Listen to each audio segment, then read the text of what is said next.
Hello, my sisters. It's time to go over the remaining cards for Showdown in a Badland, including some very spicy cards that have been revealed at Blizzcon. So let's begin. So let's start off with the card that everyone has been waiting for, which is a Reno Lone Ranger, a 8-cost neutral hero card that has the battle cry. If your deck has no duplicates, empty the enemy board and limit it to 1 minion for a turn. And then he has 7 different hero powers that swap each individual turn, all referencing the different individual schools of magic that Hearthstone has.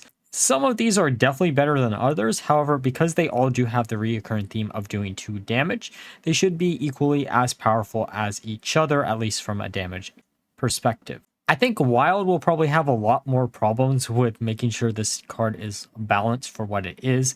In theory, you could go infinite with Arcane Bullet and the Hunter questline, which could be incredibly annoying to deal with. Outside of this, most of these are actually pretty decent. I would say the worst two are probably the Holy Bullet and then the Shadow Bullet.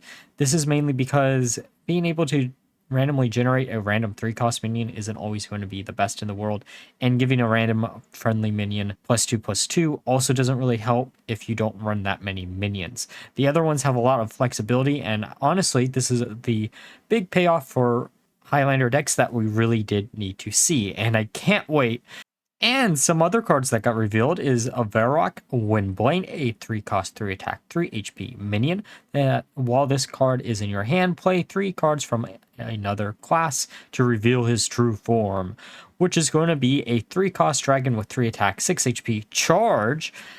After this attacks, discover a card from another class. It costs 3 less. Because we all know what Rogue can do with things like Shadow Step and Breakdance, this isn't going to just be 3 damage to your face, it's going to be either 6, 9, which is going to be frustrating to play against. You also might want to try to figure out ways to shuffle him back into the deck with things like Gear Shift once he does fully transform, because then you can buff him up with things like Lothamar and then OTK that way. There's a lot of memes with this card, and it should be a lot of fun to try to figure out how he best works. Mage's other legendary is Mes'Adune, the Fractured, a 6-cost 6 attack 5 HP elemental. Battlecry, draw an elemental, split it into 2 halves. So if I'm reading this correctly, it should split the stats of the elemental that you are drawing into, which means you essentially double the Battlecry, which is kind of cool, and make it a lot cheaper if there is a very powerful Battlecry elemental that you might want to actually copy with this. Or you could use this to copy something like Neptulon or Ragnaros, where you'll still get the additional hands out of Neptulon and be able to get 2 8 damages at the end of the turn instead of just 1 with Ragnaros. Overall, I think this has potential if you're running a very low minion count when it comes to elementals within your deck, as long as you can consistently draw into the ones that you need off of something like this. It possibly could change the way that you're playing Elemental Mage in quite a big way, which could always be fun. And now for Warrior, we're going to go over the excavating package of it. Slagmaw, the Slumbering, is a 4-cost 16/16 Elemental Beast. Rush, Taunt, dormant for 8 turns, excavate to awaken 2 turns sooner. We will be going over some really good excavating cards for Warrior later on in this. Probably right after this card, a 4-drop that is a 16/16 that you are probably going to be awakening on turn 6 or 7 is actually pretty good. However, I do want to say that the light it burns instantly does counter this card, just because it does have equal stats for both attack and HP, which might make it a little bit worse. If it had some additional ways to duplicate this card, you might be in a much better position, but it also does have Taunt, so there are a lot of ways to easily buff this card up, even if you aren't going to be using just the excavating package, and we'll be going over those cards later on too. So let's get on to the next excavating card, which is going to be Badlands Brawler, a 7-cost 4 attack 4 HP minion. Battlecry, start a brawl. If you've excavated twice, this always wins. I have incredibly good luck with brawl, usually speaking, but this is 2 additional copies of one of the best removal tools that Warrior has access to, and the condition on this card is actually not that hard to fulfill. Sure, it doesn't really have the biggest stat for a 7 cost minion. However, because Warrior does have a few ways to buff this up through Black Rock and Roll, Lothamar, you should be able to get its stat lines big enough where you can just well into your opponent's face once it does survive a turn or two. But it wouldn't be a good excavating package without a way to excavate in it. Reinforced Plating is the first card, which is a 3 cost spell that gains 6 armor, excavate a treasure. And the class treasure for Warrior is a 4 cost, 5 attack, 5 HP elemental beast. Battlecry, discover 2 8 cost minions, summon them. I'd have to look at the 8 cost pool, but there definitely are quite a few really good 8 cost minions you can randomly generate, such as Inquisitor, that could easily be abused with such a combo. And now for the other excavating card for Warrior, a Blast Charge, a 3 cost spell that destroys a damaged enemy minion, excavate a treasure.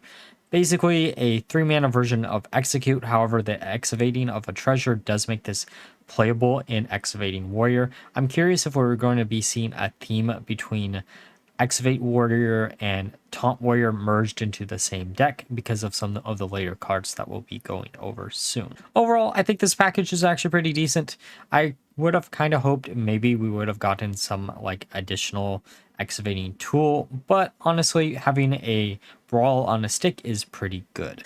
All right, let's get onto the Taunt Warrior cards, as mentioned before. Starting with Unlucky Powder Man, a 2 cost, 2 attack, 2 HP undead. Taunt, Death Rattle, give taunt minions in your hand and deck +1/+1.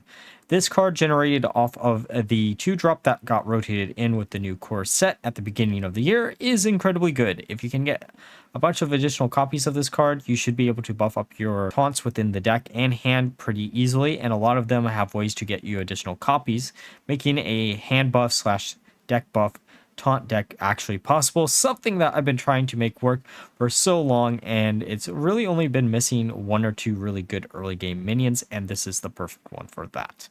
But if you think that card's going to be a little bit too slow because it has a Death Rattle, let's get into Detonation Juggernaut, a 5 cost, 3 attack, 6 HP mech.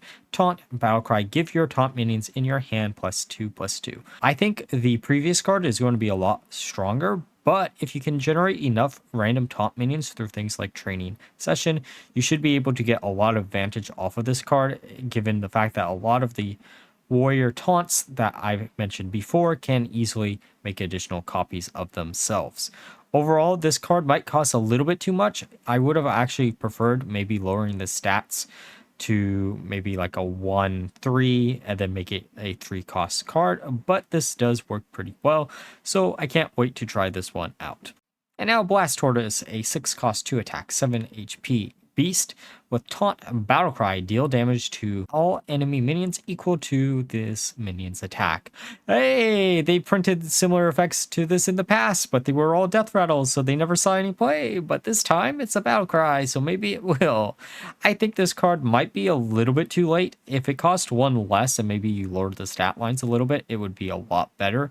But I know they wanted to keep the stat lines of the original turtle from the classic set, and that's why they went with a 2/7. Overall, this has a lot of potential and is one of the better 6-drop taunts that you can easily run in the deck. But we also have a weapon for this deck, Battle Pickaxe, a 3 cost, 4 attack, 1 durability weapon. After you play a taunt minion, gain +1 durability. Now, the problem with this card is the fact that there aren't too many really low cost taunt minions that you are going to want to run in this Taunt Warrior deck. You're going to rely on a lot of 2 cost minions, so you're not going to be able to get lot of durability really quickly. But if you find ways to get more than 1 extra durability every single turn, then you should be able to permanently keep this weapon up. And now for the miscellaneous warrior cards. Misfire is the first one, a 2 cost spell that deals 3, 2, and 1 damage to random minions. Quickdraw, choose the targets. I guess I get where they're going with this card. In theory, it isn't really that bad of a quickdraw effect. If you are going to use this in control, I think there are better options. But let's get a little bit more explosive for the Boom Boss Falgarn, a 8 cost, 7 attack, 7 HP minion. Battlecry, shuffle 3 TNTs into your deck. 1 drawn, blow up a card in the enemy hand, deck, and battlefield. And then the TNTs are basically the exact same card. Now, There are some fun memes that we can have between this and Odin.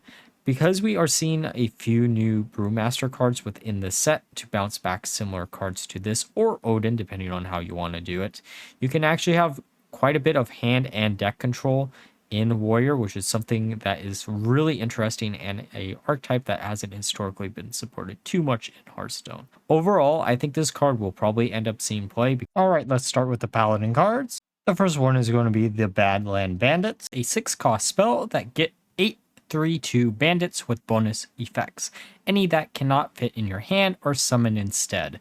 We will be going over a bunch of cards here that rely on filling up your hand within Paladin, and this is the capstone legendary for this. This is also a reference to Snow White and the Seven Dwarfs, but instead of Snow White, we got Sandy Red. First thing that you'll think of when you see this card is the fact that we had a very similar card from the Dead Minds mini set about a year or two ago, which never really saw play, and you could run 2 copies of it. Trust me, I tried to make that card playable and it just did not feel that well. There's a few reasons why this might be a little bit better than that, is because we do have a lot of hand buffing cards in rotation right now, and any that do fit in your hand will be able to easily be buffed up.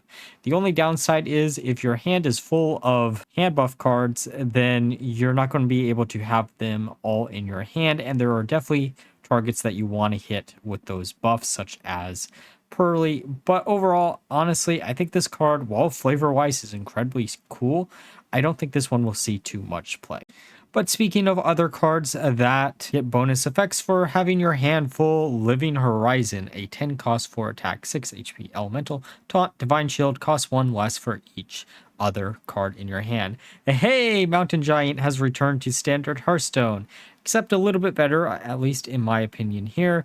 I will say though, even though it does have Divine Shield on it, Light Ray is a card that also exists in Standard that fulfills a very similar role, and the condition is a lot easier to fulfill. This is going to feel incredibly bad to actually top deck, but if you can draw off of things like the Curator, then you should be able to get a lot of advantage out of this and all of the other cards you are drawing. But let's get on to the next card. Waffle Long Arm, a 5 cost 1 attack, 5 HP minion with Rush, Lifesteal, Battlecry, gain +1 attack for each card in your hand. This archetype of them supporting full hand Paladin is something that could be interesting. However, much like the Earthen package that didn't get more than 3 cards within it, this package doesn't feel like it's big enough to be a fully functional deck. I could easily see some of these cards maybe fading in a pure Paladin list, since this is a pretty decent minion as long as you're just not top decking it. But pure Paladin does keep their hand pretty full, so who knows, this could see some play. But honestly, I would love to have seen this card maybe cost 1 less, and it would be a lot more playable in my opinion. But let's get on to the next package, which is going to be Holy Spells. Holy Cowboy is a 3 cost 4 attack, 3 HP minion. Battlecry, your next holy spell, costs 2 less. And then these are all the holy spells currently in rotation. Mana Cheat is always nice. This isn't Mana Cheat, only relying on whatever turn you slam it down. The stat lines on this minion is actually pretty decent overall, and there are quite a few different things that you could easily abuse this in combination with. For example, something like Immortalize in Stone is a much better card if you can get it out on turn 5, which is almost perfect curve. You could also use Consecration on the following turn for 1 mana. Overall, this card has a lot of potential. Probably one of the better Paladin cards that will be seen for the set. But speaking of another real fun, wacky Paladin card, Prismatic Beam, a 7 cost spell that deals 3 damage to all enemies, costs 1 less for each enemy minion. Now, this card most of the time probably isn't going to cost 7, which is good. The other thing, or at least the deck that I really want to try out with it, is the Thaddeus Paladin OTK list that I had released, I think, before Fall of Ulduar came out. The first cast of this is always going to be able to do a bunch of damage to your opponent's face for very, very cheap, and Thaddeus will allow you to discount it even further. Overall, this is exactly what that style of deck needed, as you needed some other type of non-direct damaging spell in order to finish off your opponent at least really easily. Do I think that deck's going to be incredibly strong? Probably not, but it could be incredibly fun and is something to look out for. Let's get onto the next card, which is going to be Hi-Ho Silvering, a 2-cost to attack 1 HP dragon, Divine Shield, Death Rattle, draw a holy spell, and if you're only running a few key holy spells within your deck, very easy way to search them out within your deck. This also does have Divine Shield and is an early game dragon for pure Paladin, so you can go more down a pure Paladin dragon route, which is something that deck has been missing so far. Overall, this is a pretty decent card, and I'm actually kind of looking forward of looking at Dragon Paladin once again. Now for the next card, which is going to be Lay Down the Law, a 2-cost spell, tradable, set a minion's attack and health to 1, quick draw, then deal 1 damage to it.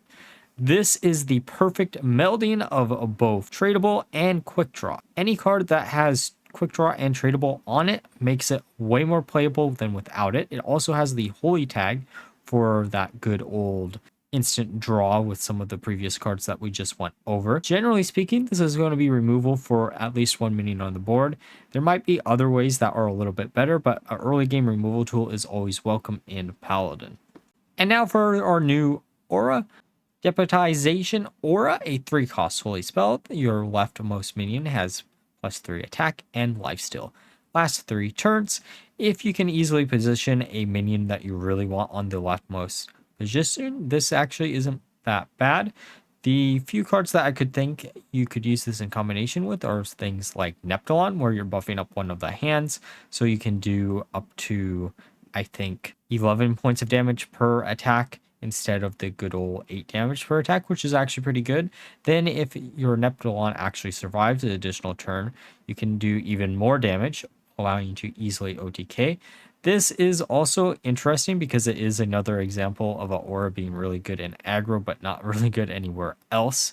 I think the other auras that currently exist are probably just better, which might make this card not see too much play. And now it's time for a Showdown, which is a 2-cost spell. Both players summon 3/3/3 Outlaws, gives yours rush. So a few uses of this card. It's great to use as a way to infuse some cards within your hand because it is just 3 bodies that you can instantly get rid of. Though you could also use this to get rid of one of your opponent's key minions on the board and replace it with basically 3/3/3s, which might actually still get you killed, which might make this a lot worse than it really looks. Honestly, probably the worst Paladin card out of the entire bunch for this set, and a lot of these cards look really bad. I will just straight out say that. But let's get onto the Highlander card. Spirit of the Badlands, a 3-cost 3 attack 4 HP undead beast. Battlecry, if your deck has no duplicates, get a permanent mirage. And then this is going to be at the start of your turn, transform into a copy of a minion in your deck. Oh, the things I can do with this card. We already went over the fact that the Prismatic Beam is great for the Thaddeus deck, as mentioned before. But this, in theory, allows you to get additional copies of Silvermoon Arcanus in your hand, easier than ever before, especially if you're running a very low minion count, or even draw into Thaddeus quickly enough so you can slam down the combo instead of waiting until you have to draw into it naturally. The only downside about that is the fact that you're going to also only be able to run 1 copy of everything in your deck. But if you only run a few key minions, you might be able to cheese the system a little bit with some minion searching cards. Overall, this looks really fun to play around with. I don't know how strong it's going to be, but compared to the other Paladin Legendary, this is a lot better. Alright, and now all the cards for Showdown in Badland have been revealed. Let me know down below which cards you're most looking forward to using. I'm a real huge fan of Highlander cards, so this set gives me something that I really am looking forward to, and I can't wait to try them all out. And like always, if you enjoyed the video, please like, comment, and subscribe. Until next time, bye bye.